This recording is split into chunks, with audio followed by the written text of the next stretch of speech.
मंडळी, मी आता एका अशा शहरामध्ये आहे जे एकेकाळी पूर्णपणे पाण्याने भरलं होतं. ती तारीख होती 22 जुलै 2021. चिपळूण शहरासाठी हा दिवस म्हणजे मोठ्या संघर्षाचा होता. अचानक भरलेल्या पुराच्या पाण्याने पूर्ण शहर पाण्याने भरलं होतं. पाण्याची पातळी ही 20 फुटांपेक्षा जास्त वाढल्याने इमारतीच्या दुसऱ्या मजल्यावर देखील पाणी चढले होते. शाळा, दवाखाने, बस स्टॉप, रेल्वे स्थानक, बाजारपेठ सर्वच ठिकाणी पाणीच पाणी दिसत होते.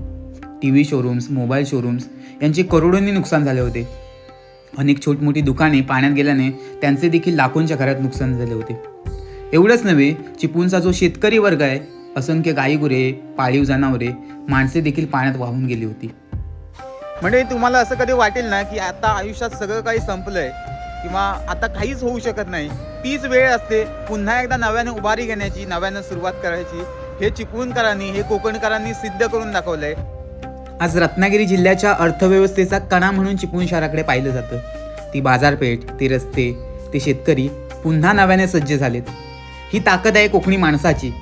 किती संकट आलं तरी त्याला जिद्दीनं सामोरं जाण्याची.